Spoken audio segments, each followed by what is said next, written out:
Дорогие друзья, дамы и господа, в этом шестом эпизоде моего романа-ремейка «Я жена Асура» я продолжаю представлять историю разлученной вечной пары. В предыдущих эпизодах я описала, что вечная пара была разлучена вследствие проклятия, в результате которого муж стал Асуром, а жена, оставшись без него, попала на высшие райские планеты, так как под действием проклятия проявила невероятную верность, приняв свое вечное одиночество и отказавшись от прерывания вечной связи со своим мужем. Там, на высших райских планетах, не получив ни от кого помощи в воссоединении со своим мужем, она стала молиться божеству Нрисимхадева и танцевать танцы преданности, чтобы он воссоединил ее с ее вечным мужем. И во время танцев преданности она каким-то образом стала женой Нрисимхадева и оказалась растворенной в этом божестве. Продолжение истории я представляю в этом шестом эпизоде. Так, продолжаю историю. В этом романе-ремейке «Я жена Асура» я вечная жена, у меня есть вечный муж, и мы с ним вечная пара. И вот, когда я танцевала на высших райских планетах танцы преданности божеству Нрисимхадева, умоляя его помочь мне, снять с меня и с моего мужа проклятие и воссоединить нас с ним, вызволив моего мужа из асуров, я стала чувствовать бездонную любовь к божеству Нрисимхадева. И во время одного из танцев преданности я воззвала к нему с призывом стать моим мужем.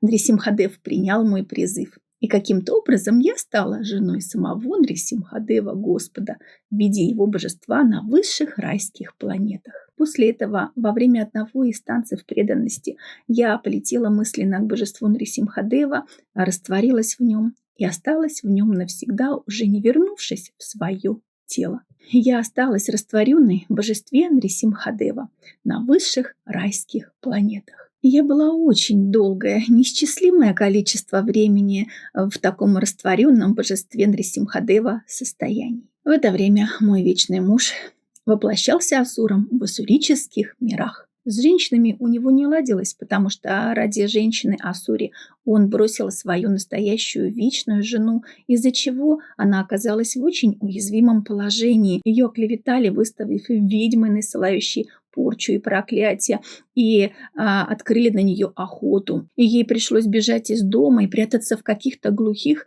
дремучих лесах. После чего на нее была открыта облава бандой каких-то головорезов. И мой вечный муж не мог быть счастливым ни с одной женщиной, став причиной несчастья для своей вечной настоящей жены. И с каждой женщиной, с которой он сходился в ассурических мирах, у него все заканчивалось какой-то ужасной трагедией. Детей у него не могло быть вследствие проклятия, и он не мог подарить ни одному роду наследников, и поэтому был на низком счету у асуров. При этом он постоянно ощущал какую-то пустоту в сердце. Он чувствовал, что у него есть где-то своя собственная настоящая вечная жена, его вторая половинка, его настоящая Шакти. И он стал призывать меня к себе в ассурические миры, чтобы я пришла в ассурические миры и стала жить там где-то рядом с ним. И именно из-за этого его желания Нрисимхадев через какое-то время, когда я очень долгое время была растворена в божестве Нрисимхадева на высших райских планетах, сказал мне, что все-таки